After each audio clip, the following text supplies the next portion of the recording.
Yeah. Easy to train. I'm definitely trying to. Yeah. She's super short. Oh yeah. This dog. She's mine. Sorry? I'm sorry, this is like so unrelated, but kind of related. Just looking forward to it. I'm going to get you back oriented to where we were last week. No kidding. If you missed last week, I'll get you caught up real fast. Daniel doesn't make a ton of sense until you get a little bit of history that goes along with it. Remember back in the Old Testament days, in the Old Testament makes way more sense if you know the entire Old Testament revolves around a power triangle. Egypt, Assyria, and then it's going to be Babylon right here, which will be taken over by Media and Persia together, the Medo-Persian Empire. But really, most of our Old Testament centers around Egypt to Assyria and to Babylon, makes that triangle. All three of those world powers had their time on the stage, you might say. Egypt was first, remember taking the children of Israel captive for 400 years as slaves in Egypt. That dynasty and stuff went to the Assyrians that didn't stay as long, but were a very splashy group on the scene, the meanest of the mean. If you ever want to know mean things and you think this is intimidation and that kind of thing, it usually came from the Assyrians. They're that type of folks, mean folks. During that time, Egypt knew it already. Assyria realized if you take Jerusalem in this little corridor, you capture everything going and coming from an entire continent. If you're coming out of Africa, you have to go through this. Nobody traveled down here. It was no man's land. You couldn't get across it, especially for commerce and that kind of thing. So they had to come up this direction. So if you had this little land bridge right here, you had the toll booth, so you could tax people going both directions. And so every major civilization tried to get a hold of what we would say Palestine today. And so the idea was the Assyrians in about 722 BC came down and attacked north of this, up in not just Syria, but all the way down into Samaria, and got the northern 10 tribes of Israel, took them captive in 722. Over 100 years later, by the way, God kind of intervened, otherwise they would have taken Jerusalem at the time. God intervened miraculously and sent them all home, so to speak. That was a group under Sennacherib. And so they went back to Assyria. Assyria battled out Egypt in Carchemish, right here, major battle that is on the world stage. Then after Assyria got powerful and then started to deteriorate, Babylon came along. Now Babylon is not going to have a huge, huge influence outside of the Fertile Crescent. But Babylon owned the Fertile Crescent all the way through here. And they became very powerful, went up and around. A guy by the name of Nebuchadnezzar was the king of Babylon, but his son was the real brainchild. He was just a warrior king who was terrific. And his son is Nebuchadnezzar, you know him. And he came into this area, started to take Jerusalem, went down and finished off Egypt completely, got all the control that way, and then was coming on the way back, almost was there, and found out his dad was sick as unto death. So he went all the way back, his little reprieve for Jerusalem, to Babylon, but he thought, I need that toll booth, and I'll be back. And he did. In 605 BC, he came back, besieged Jerusalem, and took it. Literally starved them out and took it. Now, what they did was, took slaves.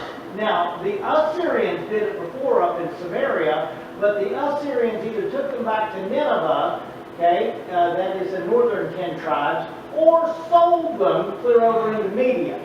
But if you were a slave in Assyria, you were a slave. You were just absolutely beaten. You were in manual labor, that kind of thing. What we would think of as slavery, that's what you were. Babylon was a different story.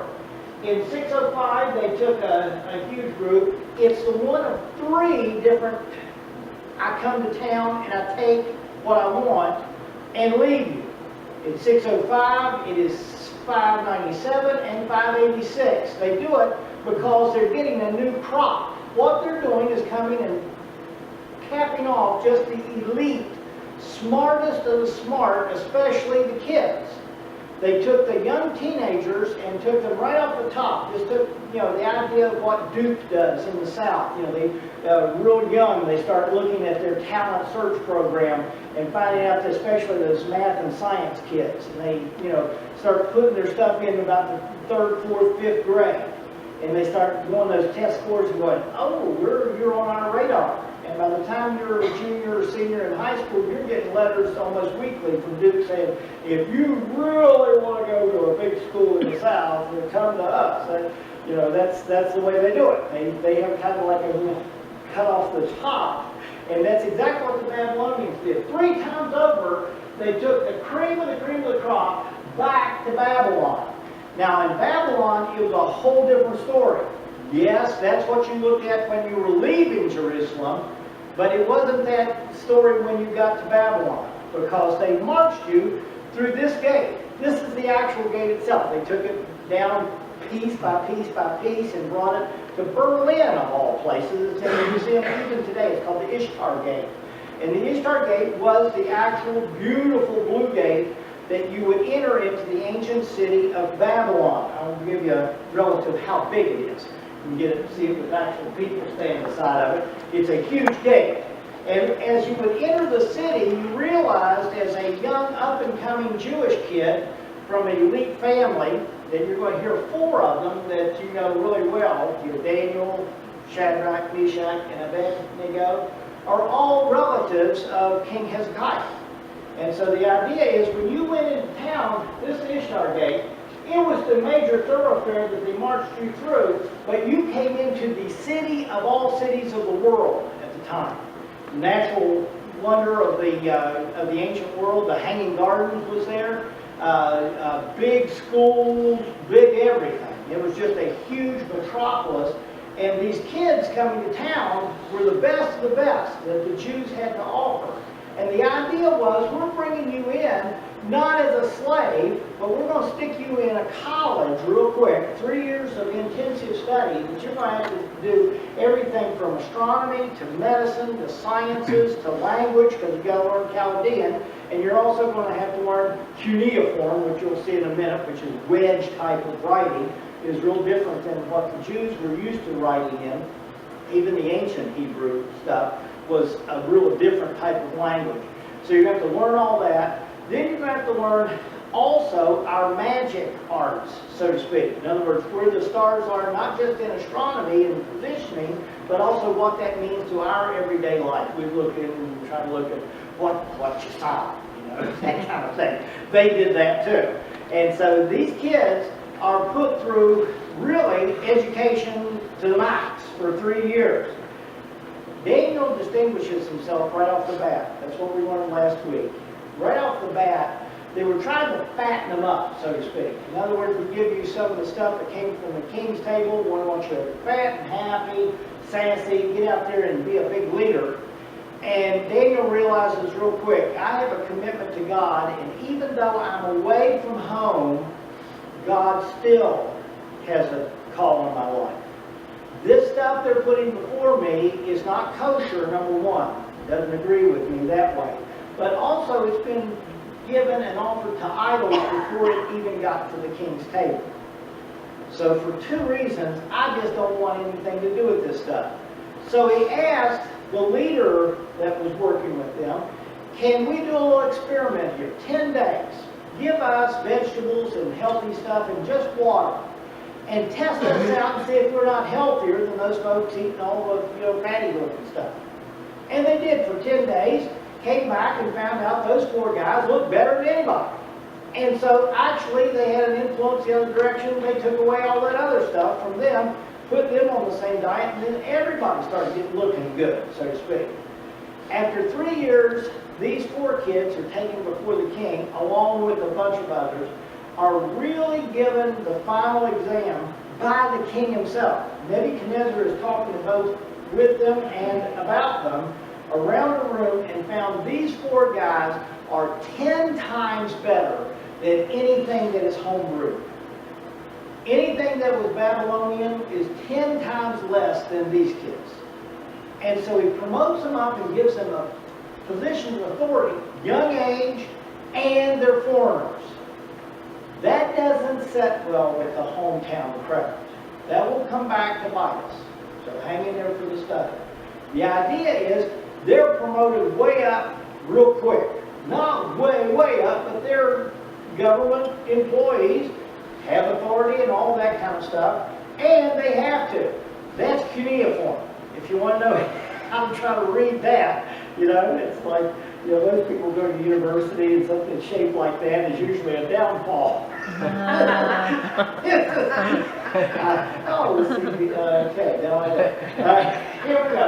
But that's cuneiform writing. It's that wedge stuff, okay? And that is probably one of the most famous ones that they have. That literally you read your way around that thing, and they made it so that it was transportable. So it wasn't just a tablet that could get broken. It was actually a unit that could work. So we drop into chapter 2. Ready? Here we go. King dreaming on such a winter's day. Here we go. This is my era. Okay? And now the second year of Nebuchadnezzar's reign, Nebuchadnezzar had dreams. And his spirit was so troubled that sleep left him. Did you ever wake out of a dream and go, I am wide awake and I choose not to go back to sleep because I don't want to have that one again? Thank you very much. Okay? You've either fallen off something or you wake up in a cold sweat and you've worked all night long. You roll over and you got another hour to go. I just don't want to sleep anymore. You know, it's like, oh, I've worked all night. So that's the idea. You have the most powerful figure in the world of his day is brought low by himself from the inside out. He has a dream and he knows that thing was significant because even the ancients realized that dream is bigger than just a dream. That had some significance. The problem was, he's like a lot of us, the minute he woke up, he goes, oh, so glad I'm over that. You know, it's like, that was significant. What was it? He can't remember it. It's like, no, I know it was so clear. I saw it, I was in colors and everything. Oh, what? And I could not remember it. He says, now that is really significant. So what do I do? So the king gave command to the magicians, astrologers, sorcerers, and the Chaldeans. Okay, that's going to be the Babylonians. Not the Jewish kids at this time. He's bringing the hometown crowd in. Okay? To tell the king's dreams. And so they came and stood before the king and said, I love this, I've had a dream. Okay, sound familiar? Or Atlantans, okay? I have a dream, and my spirit is anxious to know the dream. Okay, put this in for our art major over here. I always love the European art, because European art, everybody looks European, even though it's supposed to be Daniel and here we go. It looks European. Really good art. Okay, here it goes. Then the Chaldeans spoke to the king in Aramaic. That's important, because this is one of the few places in the Old Testament that you don't have Hebrew. This whole section that you're going to have from right now till the bottom of where Nebuchadnezzar speaks is in Aramaic. You're going to see it in just a minute. It's different and the same at the same time. It is like ancient Hebrew, not the Hebrew that we know today. The idea is, oh, king live forever. Of course they say that, because otherwise you die. Okay? That's the way kings work. You know, king doesn't want to have a downer day, ever. And you certainly don't want to be the one who creates a downer day for the king. You don't live long doing that kind of stuff. Oh, king, live forever. Tell your servants a dream and we will give you the interpretation. Okay, what's the dream? We'll give you what it means, you know. Okay, here it goes. Now, when it talks about Aramaic, here it is. This is ancient Hebrew. This is what it looks like today. This is an A word, an aleph. Okay? Now, you're going to see, this is what it looks like today, but this is what Hebrew looked like a long, long time ago, like Old Testament Hebrew. Oh, what you're going to see, Aramaic. Aramaic is this. Look how similar the A's are. Okay? Look at the baits. Okay? That's the B word. okay? It's right here. Okay, Gimel is here and here. You can see how it's very close. Start looking at it. Well, it's close. It's close. It's just double down here. The idea is this was sort of the universal Pig Latin of the ancient world. The Chaldeans used this, the Assyrians used this, the Egyptians, if they weren't doing the hieroglyphics like the picture writing and stuff, if they did it in commerce, they used Aramaic. Aramaic was kind of like the vanilla language that everybody kind of played with. No one really was great at it, but everybody was good at it enough that you could get something done from one culture to the next. The Hebrews absorbed that, and later on they were going to change it and start looking like the Hebrew of today. Okay, that's what the Hebrew of today would look like right in here. And so the idea was, they're right in with the world, but Aramaic was not what Hebrew looks like. So if you've got a Hebrew Bible and you start reading down through it, all at once at this point, it just changes. It's like, you thought I learned this silly language, and now it just went off the rails. It's not that language. It's Aramaic. Okay? And so he's doing this language, and he talks to them, and he says this, and the king answered the Chaldeans, my decision is firm, and if you do not make known the dream to me and its interpretations, you shall be cut in pieces, and your houses shall be made an ash heap. Like, for our democracy, republic ears, it's like, what do you mean? Folks, that's what kings and queens do. We are such liberty-minded people. The people don't matter. If you're a king or a queen, you're not just above the law, you are the law. Somehow we have forgotten that in our, reveling in liberty and the republic that we have, that a king and queen does just this. That's what they do. I don't like it, I keep it. Boom. Take that real serious. Our founding fathers did. They risked everything. Put their little handwriting down there, John Hancock, so big the king could see it without his spectacles on. Check that. And then they made that nice little thing that said, we got to hang together, and if we don't, we'll certainly hang separately. Okay? They were putting life and limb on the line. That's what we owe our founding fathers. So, if you answer wrongly, don't give me the dream, then you're going to get cut up. Literally, the stick. 2 exclamation points. Now the carrot. However, don't let me be a Debbie Downer on you. Okay? However, if you tell the dream and its interpretation, you'll receive from me gifts and rewards and great honors. So therefore, tell me the dream and the interpretation. No, wait a minute. You don't get it, King. You tell us the dream, we give you the interpretation. If we don't tell you, it's your dream. Here we go. And they answered and said, same song, second verse. Let the king's servant hear the dream, and we'll give you the interpretation. King answered, for I know certainly you're trying to gain time on me, because my decision is firm. If you don't make known to me this dream, there's only one decree for you. I love how this is written. For you have agreed to speak with lying, corrupt words before me until time is changed. Therefore the dream, I shall know it, and you shall give the interpretation thereof. You ready? And the Chaldeans answered and said to the king, there is no man on earth who can tell the king's matter. That's true.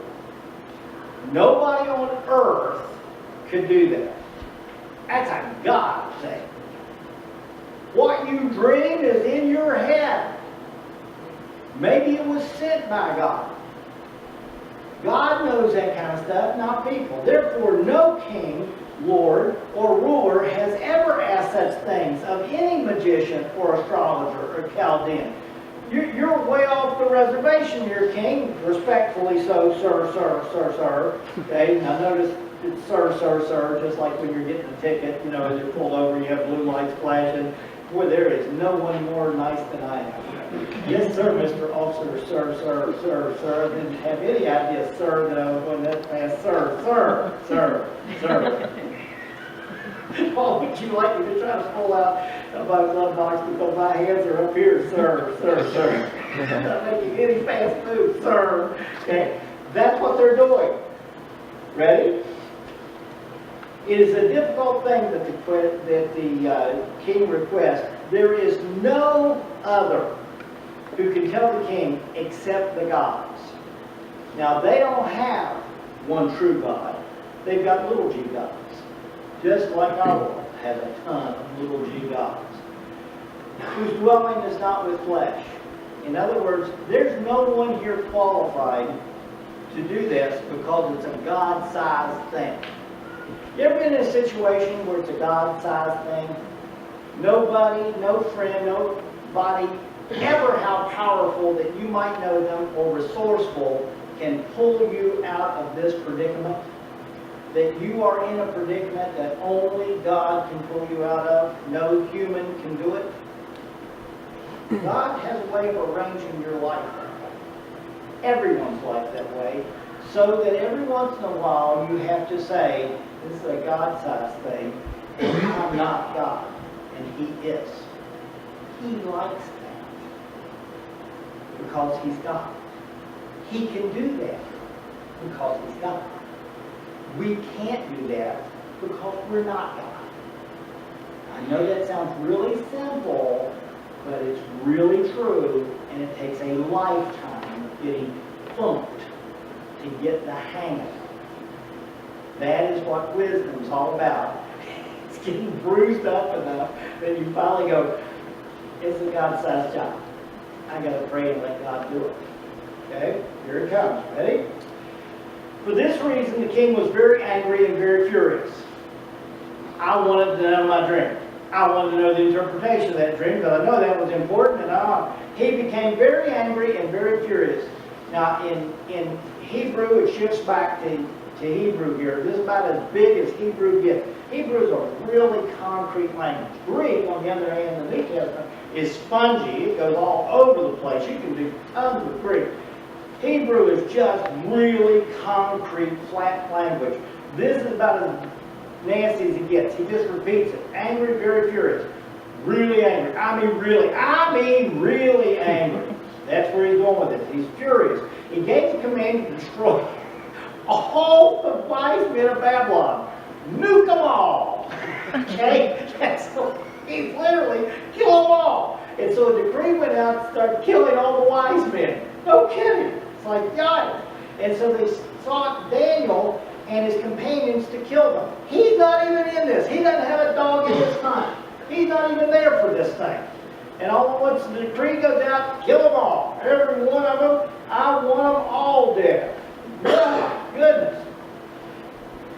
Then with counsel and wisdom, Daniel went to Arioch. Now Arioch is going to be the king's guard. That's the one, his security guy. If he's in a concert, he's the one that says security.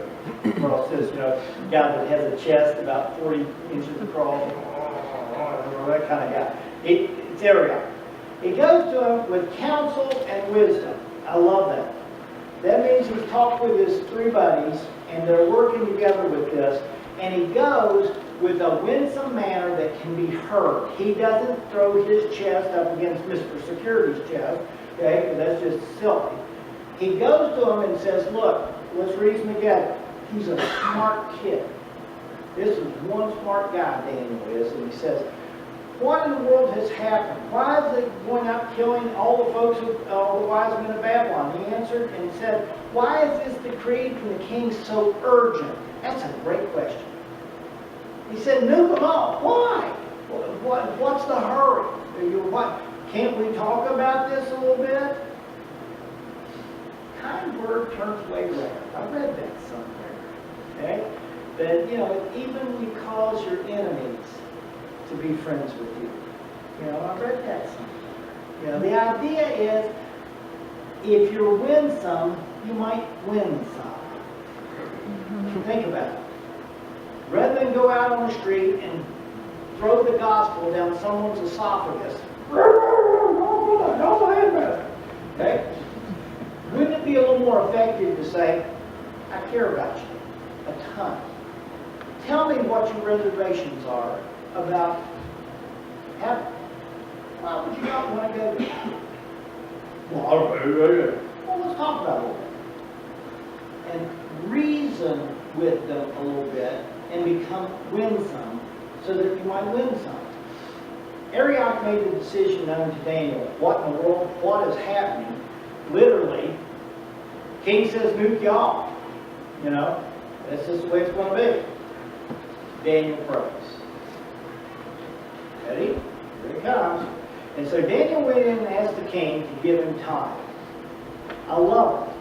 He's winsome enough to get an audience with the king when he's literally on the, you know, one of dead or alive, mostly dead poster, okay?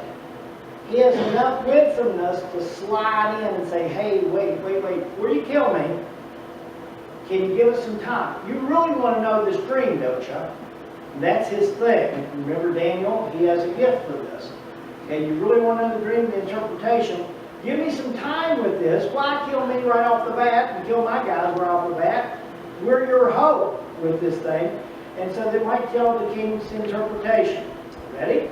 And so Daniel went to his house, and the decision, he grabbed Hananiah, Mishael, Azariah, and Daniel together. We know them as Shadrach, Meshach, and Abednego because that was their brainwash stuff. Remember, all these names have to do with Yahweh, one true God. All the names that they're given have to do with false gods of the Babylonians, but it's a brainwash thing that you're going to get the kids change their name, and maybe you change their character in the midst of it to give you the advantage. Okay? That they might seek the mercies of God of heaven concerning this secret, so that Daniel's companions might not perish with the rest of the wise men of Babylon. Okay, they put it in, they're honest with God. We don't want to die any more than anybody else wants to die. I mean, that's just the way it is. So, they seek God's counsel.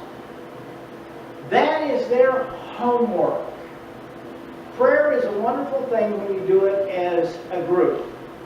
Prayer is another thing when you do it plain old as homework. Maybe as a family, maybe alone, whatever. But it is homework. You always know an athlete who has practiced. It just shows up. You always know an academia person when they've actually done their homework, where they're not just kind of snowing you along, you know, they have a way with words, and just talking, and it doesn't mean anything, but boy, they're verbal players. Okay? When they've actually done their homework, they're concise, they're right, it's like, oh man, they've worked on this. This project is humming. This is really good. They've done work. The same way it happens in God's stuff. If you really pray about a matter, God comes into that. And it shows. It shows. You may think you're fooling everybody, but they can see through it. They can see through whole churches. They can see through whole ministries. That's a mile wide and an inch deep. It's just fluff. That's all the ministry. Oh, they got tons of people. Oh. Well, so does the junior high flight. Okay? Does that make it good? Okay? No. The idea is we need the people who really know God. You ready? Here it comes. And then the secret was revealed to Daniel in a night vision, so that Daniel blessed the God of heaven. On his bed, Daniel gets Nebuchadnezzar's dream. You're going to see it next week. It's a big statue. Stands up, looks great. Huge, big statue. Has different kinds of metal in it. Gold as a head, silver as a torso. It's going to have bronze down in the loins area, and then his feet are going to be with iron, and then but the toes and the bottom of it was iron mixed with clay, which is not good at all. Big meteor comes out of heaven, hits the bottom, and cracks it all apart. Man, it's a dream and a half. He was, well, no wonder you should remember that. It's a big deal all the way around. Daniel got it. But he comes out of the dream and he says this, blessed be the name of the God forever and ever, period. Wisdom and might are his. Notice he doesn't take the credit at all. He says, this is a God thing and I'm giving him credit for it. He changes the times and the seasons. Ready? He removes kings and raises up kings. Why do you think that Franklin Graham is going around to all 50 states, every 50 states, and saying he is not a Republican nor a Democrat, he doesn't have a dog in that hunt? He is saying that America needs to come back to God.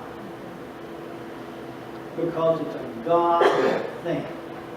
He's literally traveling to every capital in this country, all 50.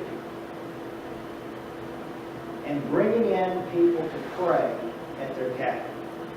I braved the coldest day, February, that we went down to pray beside the Capitol here.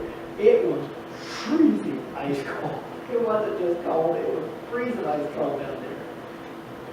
But I appreciate someone who calls the nation not to politics, but to prayer. That doesn't have an R or a D or an I beside the name. It has God.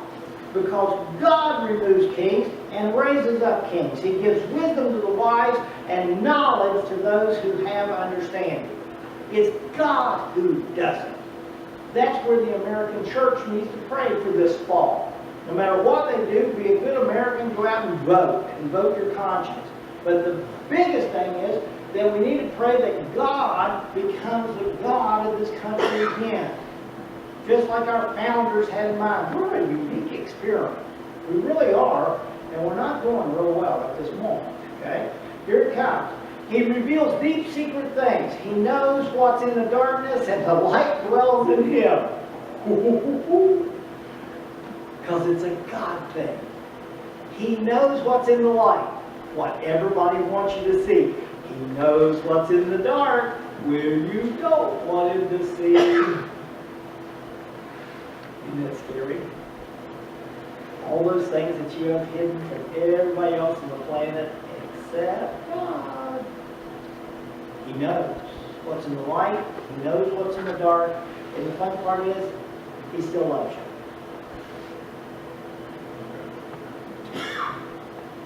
He still loves you. Enough to die on the cross for the love sake. He created you the way you are, warts and all. And he wants you to do better. And you can with his power. You know what you can do with your own power.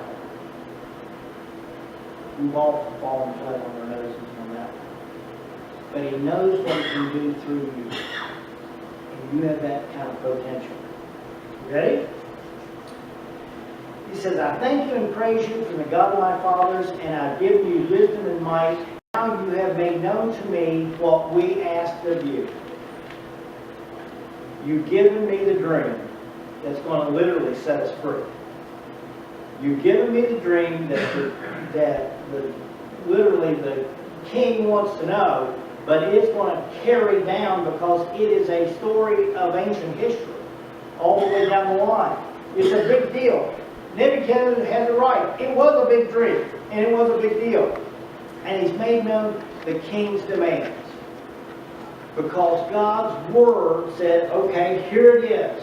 Here's what you needed. I've given it to you. What do we do with God's word? What do we do with prayer? Jesus told us on that Sermon on the Mount. We talked about Sermon on the Mount about a month ago or so. And said, what in the world was that all about? The end of the Sermon on the Mount we didn't hit. I did it on purpose because I knew it was coming here.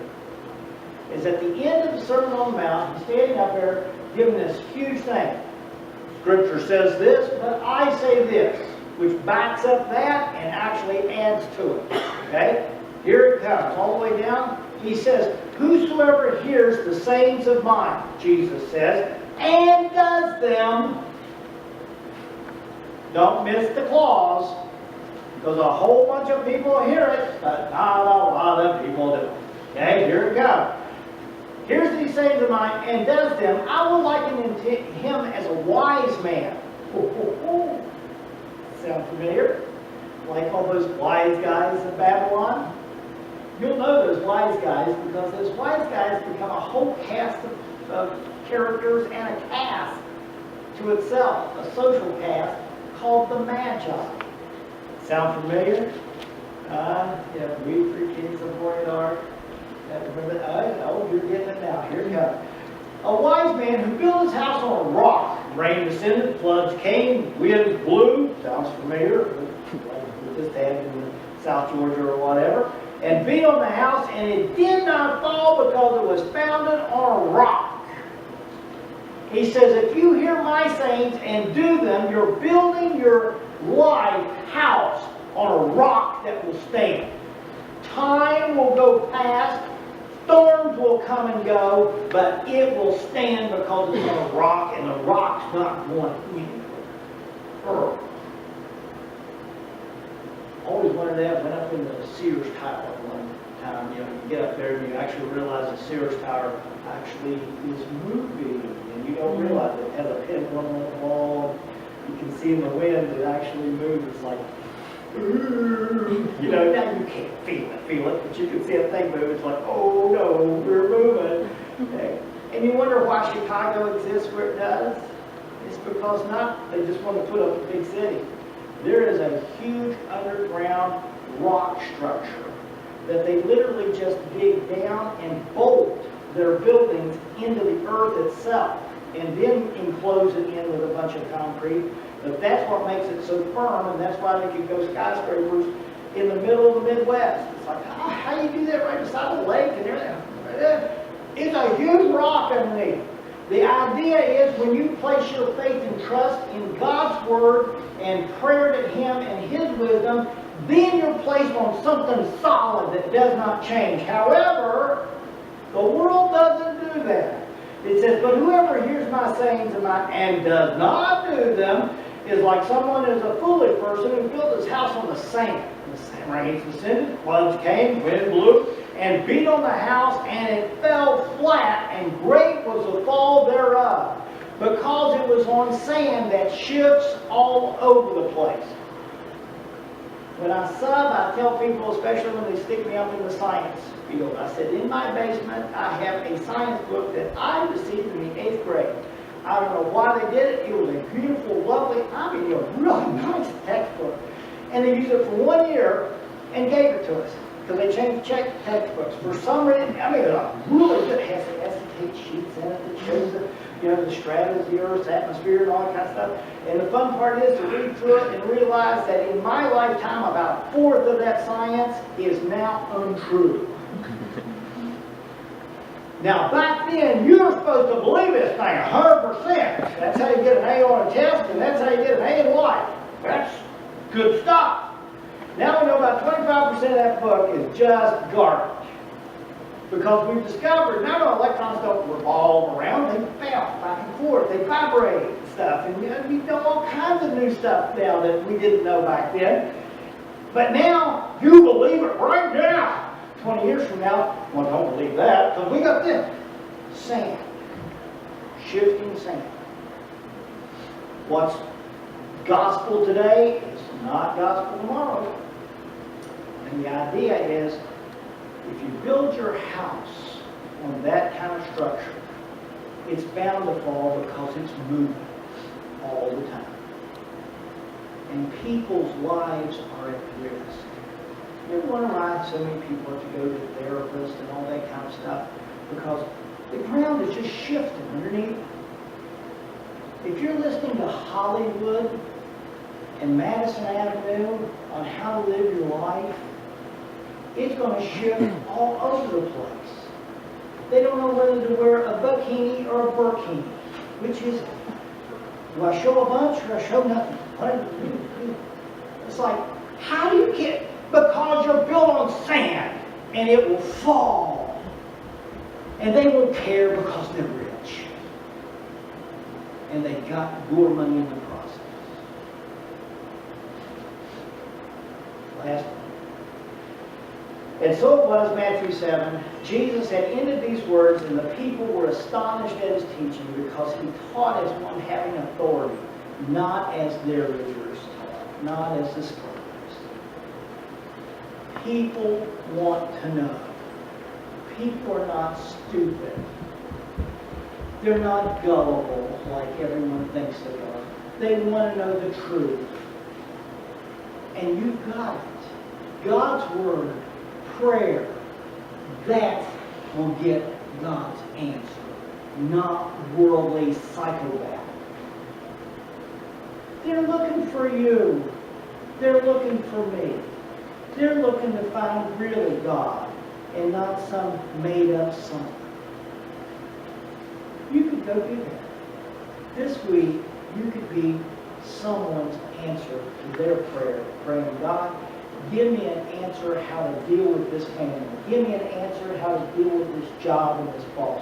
God, give me an answer to how to deal with this problem that I've got and I can't get rid of it. And you're their answer because you know God and they need to know because He loves them just like He loves you. There's your homework. Let's stand as we pray. Lord God,